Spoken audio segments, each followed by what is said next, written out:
Hello everybody, it's Mr. McKeever here for another weekend video series. Today we're actually going to start about the middle class and the changing of cities in a new period in European history.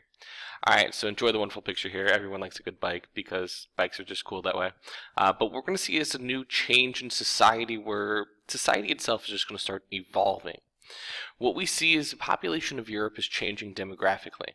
The people of Europe are growing at a ridiculous rate, which we've talked about before in the past, and we're seeing massive numbers of people leave the continent, particularly to go to places in the New World, places like the United States and Canada, Brazil, and then also Australia and South Africa. Australia because they're going to discover gold down there, and South Africa because it's going to become a huge trading situation in the route to India and back. Well, when this happens, it's going to change the demographics in a very really important way, and that is that most of these people who are leaving are going to be some of the lower class people in Europe, and this is actually going to create a situation where we're really starting to see a massive shift from a lower base situation where there's very few elite and a lot of impoverished people to where the average person is improving their situation dramatically. And this is really beginning to become forefront during what we call the Second Industrial Revolution, when this new working class of people who is much larger than anything we've ever seen before, but at the same time also not nearly as destitute, is going to have a huge transformative effect on the European continent. Alright, so what does the Second Industrial Revolution look like? Well, it looks like this. While the First Industrial Revolution almost exclusively worked with textiles, railroads, and iron, what we're going to see now is we're going to replace iron with steel. We're going to see a new process called the Bessemer process, where we're going to remove the impurities from iron to make a much stronger and longer lasting product than steel. We're also going to see the mass use of electricity. Thomas Edison's going to be like, hey dude, we can make stuff out of electricity, here's light bulbs. Nikola Tesla is going to improve that dramatically over in the United States. And when this happens, when we get what we call alternating currents, electricity is going to become the new centerpiece of this new industrial age. Cities are going to be outfitted with street lights. We're going to see massive power grids start to be built across Europe and in the United States. And this is really what's going to differentiate these areas compared to a lot of other places in the world. This use of electricity as opposed to other more primitive choices for energy. We're also going to see a much better use of chemicals. I know this is something you guys aren't the world's biggest fan of, but chemistry is going to take off during this period. The understanding of how you can mix different chemicals and liquids together to produce something different, or how we can create reactions between things, are going to be incredibly important. Eventually, this is going to lead to the discovery of radioactivity and a few other cataclysmically important events in the modern age. Also, we're going to see the invention of the automobile. The automobile itself is going to be something that is created in Europe, but for the most part is an extraordinarily rarely used item until actually an adaptation is made in the United States. Henry Ford, iconic for the fact that he has an automotive industry named after him, is going to invent something called interchangeable parts. And while oftentimes he's credited for the creation of the assembly line, it's not really entirely true. He is going to introduce using an assembly line, which is the idea that every person does a very simple task that can then be repeated hundreds of times a day, which requires now unskilled labor as opposed to skilled labor, huge difference in the workforce, but also using interchangeable parts that different cars can also be repaired with the exact same piece. Because prior to this, even though automotives exist and automobiles were around, people had to have them specially fixed and parts had to be made specific to your car, which made them extraordinarily expensive to repair and pretty much impractical for the average person. Well, now that we're going to introduce the interchangeable part, where a company is going to make 50,000 spare parts that are going to fit on 100,000 different cars, the price of those repairs goes down dramatically, and it makes this a much more feasible invention for the average person. Also, we're going to see the rise of oil. Oil is going to become so important in European and modern history, starting from the late 1890s up until the modern age. You guys are well aware of how important oil is today, and it really begins during this time period. In Europe, they don't have large oil supplies. They are going to be importing the majority of their oil from around the world, almost exclusively early on from the United States, which is actually going to serve as a huge boost for the American economy, and particularly for the what we call captains of industry in the United States, who are going to focus on these industries such as the Rockefeller family and Standard Oil. Well, this is going to be a dramatically different industrial revolution than the first time around. We're not going to see all the awful working conditions and everything else that are going to be characteristic of round one. Round two is going to be a significant improvement, and it's going to be huge, particularly for the middle class. The middle class itself is going to grow unlike anything it has ever seen before. Whereas earlier on, we start to see the small improvement in the middle class, and there's going to be parts of it that are going to, move up some. This is going to be a middle class that now becomes the centerpiece of European society. They are going to be the ones who push fashion. Whatever the new fashion statement is, it's going to be done by the middle class because fashion is now attainable for them. Because the Industrial Revolution has made clothing so much cheaper to produce and allow you to create a lot more variation in it, they are going to be the ones who dictate what's attractive and what's not. We're also going to see a middle class that's going to work really hard at becoming the centerpiece of pop culture. We're going to see the rise of an actual mass culture during this time period in the late 19th and early 20th century.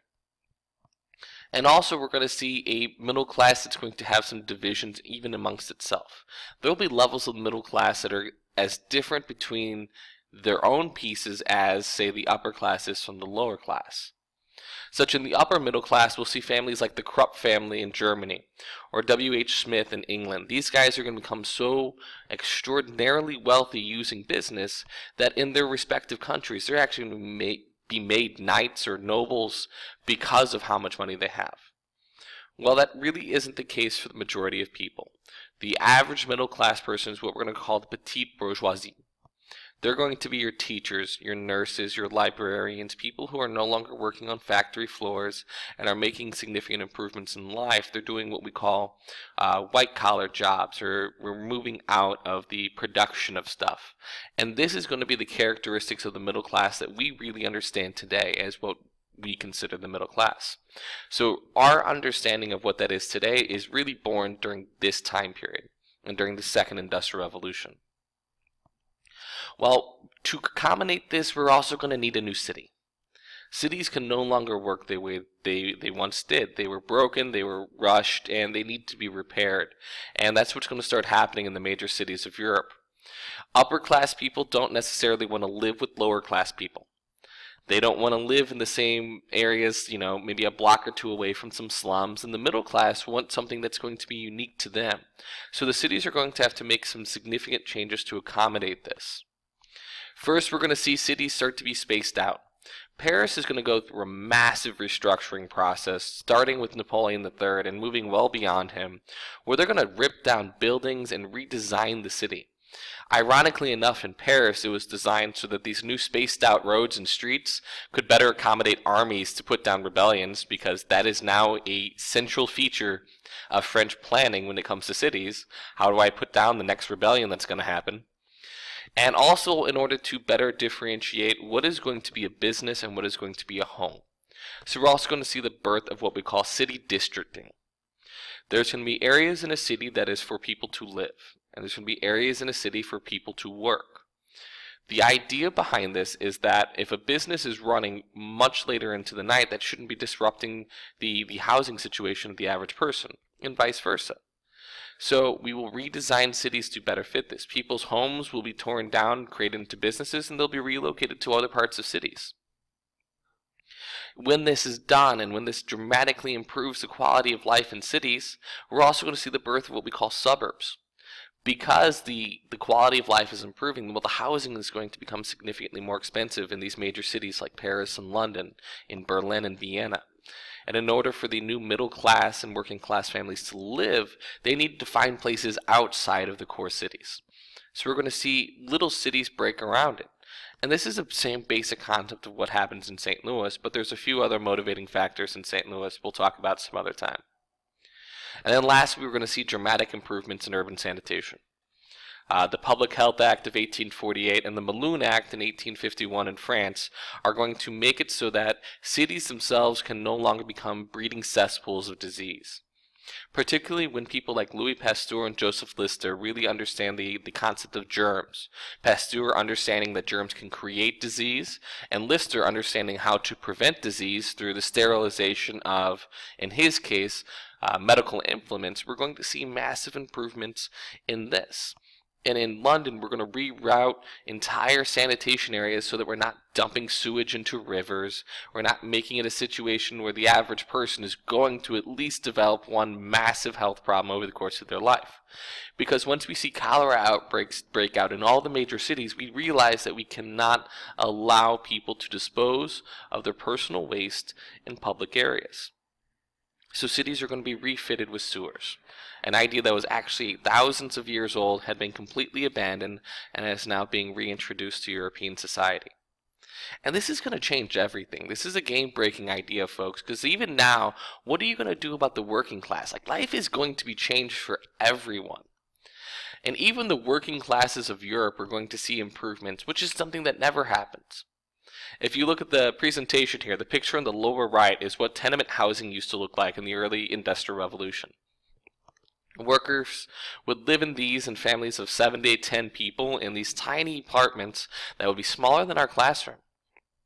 Well, new ideas are going to come out saying, you know what, how about we go ahead and repair everything in the city? So instead of allowing these slums to exist, how about we make better living accommodations for even the working class?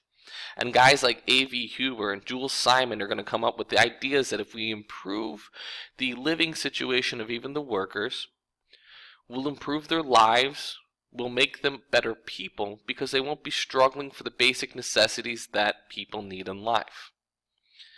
We'll see examples of this in Germany with the Krupp armament housing projects. The German legislators are going to allow for cheap purchasing of land and construction of buildings, and this is going to be set up so that there can be very easy and affordable and yet good housing for the working class. So cities around Europe are now changing. They're becoming much more like the cities that we are aware of today. Paris and Berlin, Vienna, all of these places are going to be massively redone in order to better fit this new industrial age that we have that isn't going to be entirely tied to factories anymore. It is going to be an industrial revolution that is going to transform life for the average person and improve how they view themselves and how their living situation is. And this is going to continue in a huge transformative period in European history. The average person's life is going to be almost nothing of what it looked like before. We're no longer going to see a complete destitute population that is struggling for the basic things to survive. They're starting to see, having enough food on their plates, having a house that, isn't going to burn down in 5 minutes. These are the improvements that are happening during this time, and things are getting better. Alright folks, that's our lesson for today. Tomorrow we're going to talk about women's improvements and how that actually reflects to women for the first time ever. Alright, you guys have a great day. Bye-bye.